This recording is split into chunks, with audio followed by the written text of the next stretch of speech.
Clap బోర్డ్తో ప్రయాణం చేసి box office వద్ద రికార్డులు సృష్టించడం ఎంతమందికి కుదురుతుంది? అలాగే ఆర్జేగా ప్రయాణాన్ని స్టార్ట్ చేసి ఆ తర్వాత మళ్ళీ సినిమా హీరోగా మారటం వెనక ఆంతర్యం ఏంటి అంటే, ఒక్కొక్క స్టెప్పులో తను ఎప్పుడు ఎదగాలనే అనుకున్నాడు, ఎదుగుతూనే ఉన్నాడు. ఆ ఎదుగుదలని మనం చూస్తూనే ఉన్నాం. ఇదంతా ప్రస్థానం ఎప్పుడో జరిగింది, ఎక్కడో జరిగింది కాదు, మన కళ్ళ ముందు జరిగింది. కరెక్ట్గా 20 సంవత్సరాల కిందట జరిగింది. ఆ 20 సంవత్సరాల నుంచి మనం ఒక వ్యక్తిని ప్రేమిస్తూనే ఉన్నాం. మన పక్కింటి పిల్లోళ్ళలాగా చూసుకుంటూనే ఉన్నాం. అతనెవరో ఇప్పటికే ఆల్రెడీ అందరికీ అర్థమైపోయి ఉంటుంది. అతనే హీరో నాని. నాని అంటగానే అందరూ కూడా ఓ మాకు తెలుసు, మేము అసిస్టెంట్ డైరెక్టర్గా చూసామనేవాళ్ళు, క్లాప్ బోర్డ్ బాయ్ లాగా చూసామనేవాళ్ళు, రేడియో జాకీలాగా చూసామనే వాళ్ళు అందరూ ఉంటారు. కానీ వాళ్ళందరినీ అక్కడి నుంచి చూసిన ఘంటా నవీన్ బాబు నానిగా మారి ఒక్కొక్క స్టెప్ ఎక్కుతూ తన ప్రయాణాన్ని అజరామజరంగా మార్చుకున్నాడు. ఇక్కడ దాకా వచ్చాడు. ఎక్కడ దాకా వచ్చాడంటే, అతను మొదటగా క్లాప్ కొట్టిన హీరో శ్రీకాంత్ గారు. అంత పాజిటివ్ పీపుల్ అనమాట. మొట్టమొదటి వీళ్ళు పనిచేసింది అంత పాజిటివ్ పీపుల్తో. ఇక శ్రీకాంత్ గారు, బాపు గారు ఎంత పాజిటివ్గా ఉంటారో అలాగే ఆ సినిమా నిర్మాత అనిల్ గారు కూడా అంతే చాలా పాజిటివ్గా ఉండేవారు. విచిత్రం ఏంటంటే, అందులో దర్శకుడు కానీ నిర్మాత కానీ ఇద్దరు కూడా కాలం చేశారు. కానీ అక్కడి నుంచి ప్రయాణమైన తన ప్రయాణం ఈ రోజు వరకు కూడా దేదీప్యమానంగా వెలుగుతూనే ఉండింది. ఇకపోతే తాను దర్శకుడిగా పనిచేసి అసిస్టెంట్ డైరెక్టర్గా పనిచేసిన బాపు గారి దగ్గర నుంచి అయితే ఆ తర్వాత ఇమ్మీడియట్గా ఒక కమర్షియల్ డైరెక్టర్ దగ్గర జాయిన్ అయ్యాడు. ఆ కమర్షియల్ డైరెక్టర్ పేరు కె రాఘవేంద్రరావు గారు. 100 సినిమాలకు పైగా సినిమాలకి దర్శకత్వం వహించి ప్రపంచవ్యాప్తంగా పేరు ప్రఖ్యాతులు సంపాదించిన రాఘవేంద్రరావు గారి దగ్గర కూడా తన శిష్యరికం ఉండింది. ఇకపోతే అస్త్రం అనే ఒక సినిమా ద్వారా మంచు విష్ణు హీరోగా కూడా ఇతను అసిస్టెంట్ డైరెక్టర్గా పనిచేశాడు నాని. ఆ సినిమాకి దర్శకుడు సురేష్ కృష్ణ గారు. సురేష్ కృష్ణ గారు అనగానే ఎవరో కొత్త పేరు లాగా ఉందనుకుంటున్నారేమో. సినిమా నాలెడ్జ్ ఉన్న ప్రతి ఒక్కరికి కూడా సురేష్ కృష్ణ గారి పేరు చాలా సుపరిచితం. ఎందుకంటే రజనీకాంత్ని మనం ఎన్ని సినిమాల్లో చూసినా సరే కొన్ని సినిమాల్లో మాత్రం చాలా ప్రత్యేకంగా చూస్తాం. అందులో ముఖ్యంగా భాష అనే ఒక సినిమా మనందరికీ గుర్తుంటుంది. అలాంటి ఒక భాషా చిత్ర దర్శకుడే సురేష్ కృష్ణ గారు. అలాంటి సురేష్ కృష్ణ గారి దర్శకత్వంలో నాని అసిస్టెంట్ డైరెక్టర్గా కూడా పనిచేసి ఆయన దగ్గర నుంచి కూడా ఎంతో విషయాలు నేర్చుకున్నారు.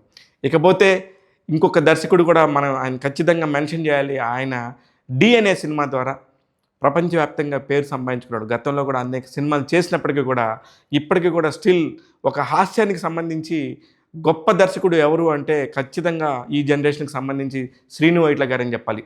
అతని దగ్గర కూడా నాని శిష్యరికం చేశాడు. అంటే ముగ్గురు హీరోల దగ్గర, నలుగురు దర్శకుల దగ్గర నాని శిష్యరికం చేశాడు. ఎన్ని చూసుకుంటా పెరిగాడు అనేది చాలా తక్కువ మందికి తెలుసు. ఇకపోతే నాని కెరియర్లో చాలామంది బెస్ట్ డైరెక్టర్స్తో పనిచేశాడు. అది ఎవరు అనేది మళ్ళీ ఒకసారి గుర్తు చేసుకుందాం. ఇక నటుడుగా నాని చేసిన గొప్ప దర్శకుల్లో రాజమౌళి గారు ముందుంటారు. ఇక ఇంద్రగంటి మోహన్ కృష్ణ గారు మొదటిసారి అవకాశం ఇచ్చారు. నందిని రెడ్డి గారు లాంటి ఒక కొత్త దర్శకురాల్ని ఆయనే పరిచయం చేసుకున్నాడు. ఇట్లాగా చాలామంది దర్శకులు, అలాగే అశోక్ పిల్ల జమీందార్తోని అశోక్కి ఒక మంచి క్రెడిట్ వస్తే ఆయన ఇప్పుడు బాలీవుడ్లో కూడా సినిమాలు చేస్తూ ఉన్నాడు. ఇక తనకంటూ తాను తయారు చేసుకున్న దర్శకుడు ప్యారడైజ్ దర్శకుడు శ్రీకాంత్ వదిల. తన ముందు సినిమా కూడా దసరాతోని చాలా మంచి పేరు తెచ్చుకున్నాడు. ఇట్లా రకరకాల దర్శకులతో, అలాగే హను రాఘోపూర్తోని కృష్ణగాడి వీరప్రేమ కథ కానీ, అలాగే మారుతితోని చాలా పెద్ద బిగ్గెస్ట్ బ్లాక్ బస్టర్ని ఇచ్చాడు. ఆ సినిమా పేరు భలే భలే మగాడివై. ఆ సినిమాలో చాలా మంచి క్యారెక్టర్ చేసి అరే భలే కామెడీతోని ఇంత పెద్ద విజయం సాధించవచ్చు అని చెప్పి నిరూపించాడు. ఇట్లాగా చాలామంది దర్శకులతో, రాజమౌళి గారి ఈగతోని తాను ఏ స్థాయికి వెళ్ళాడు అంటే ఒక 20 నిమిషాలు తన క్యారెక్టర్ ఉన్నా సరే సినిమా మొత్తం తన ఇంపాక్ట్ని క్రియేట్ చేశాడు. ఇలాగ ప్రతి ఒక్క విషయంలో కూడా ఆయన చేసుకుంటూనే వెళ్తున్నాడు. ఇప్పుడు ఎందుకు ఈ టాపిక్ చెప్తున్నాను అంటే, వాళ్ళందరితో ఉన్న జర్నీతోని చాలా విషయాలు తెలుస్తాయి, ఒక ఎక్స్పీరియన్స్ వస్తుంది.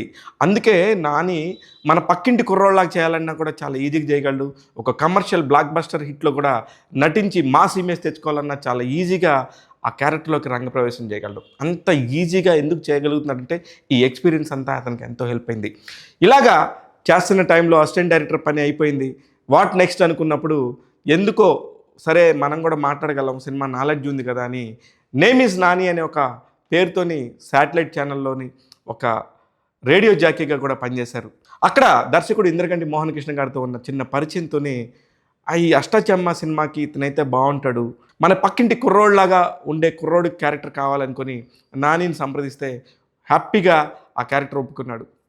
అక్కడి నుంచి ఇంకా అతను వెనక్కి తిరిగి చూసుకోలేదు. ఆ సినిమాలో రాంబాబు అనే ఒక క్యారెక్టరు, రాంబాబు పేరు నచ్చలేదు, మహేష్ అని చెప్దామని చెప్పేసి అక్కడ ఊర్లో ఉండే ఒక కుర్రోడు హైదరాబాద్కి వచ్చి మహేష్ బాబు లాగా మారి అలాగా 2 వేరియేషన్స్ ఉన్న క్యారెక్టర్లో చేశాడు. ఆ సినిమాలో స్వాతి రెడ్డితో పోటీ పడి నటించి అందరి మన్ననలు పొందాడు. కట్ చేస్తే మళ్ళీ చిన్న చిన్న ఫెయిల్యూర్స్. ఇమ్మీడియట్గా 2 సినిమాలు చేస్తే ఆ 2 సినిమాలు కూడా తేడా పడటంతోనే అక్కడ మొదలైంది ఆయన ప్రయాణం మళ్ళీ కొత్తగా ఆలోచించడం. అలా మొదలైంది అనే ఒక సినిమాతో ఒక నూతన దర్శకురాలు తెర మీదకి వచ్చారు, ఆమె నందిని రెడ్డి. అక్కడ ఇమ్మీడియట్గా ఆ సినిమాతో పెద్ద విజయాన్ని అందుకున్నారు. అప్పటి వరకు ఉన్న నాని ఒక లెక్క, ఆ తర్వాత నుంచి ఉన్న నాని మరో లెక్క. అలాగా మారిపోయింది తన కెరియర్. అక్కడి నుంచి ఇంకా ఎక్కడ కూడా ఆగలేదు. సినిమా హిట్లు లేకపోతే ఫట్లు సంబంధమే లేదు. అతను మాత్రం చేసుకుంటూనే వెళ్తూనే ఉన్నాడు. పెద్ద పెద్ద దర్శకులు, కొత్త కొత్త దర్శకులు, కొంచెం వినూత్నమైన ఆలోచన ఉన్న వాళ్ళందరినీ కూడా తన వరవడిలోకి చూసుకొని దగ్గరికి తీసుకొని నేను వీళ్ళందరితో ప్రయాణం చేస్తానని చెప్పి ఎంతో ఓపికగా ఉంటూ సినిమా ఇండస్ట్రీని నమ్ముకున్న ప్రతి ఒక్కళ్ళకి కూడా తన వంతుగా ఎక్కడొకక్కడ ఆశ్రయం ఇవ్వాలి, నాకు నచ్చే కథలను ఒకటి చేయాలని చెప్పేసి చేసుకుంటూ వస్తున్నాడు. ముఖ్యంగా 2013లో ఒక నిర్మాణ సంస్థతో కలిసి తాను కూడా ఒక నిర్మాతగా మారాడు. అంటే ఒక సినిమాకు సంబంధించిన ఎన్ని క్రాఫ్ట్లు ఉన్నాయో అన్ని క్రాఫ్ట్లో కూడా తనకి పరిపూర్ణమైన విషయం తెలుసు. ఒక పక్క డైరెక్టర్స్ పని అంతా తెలుసు.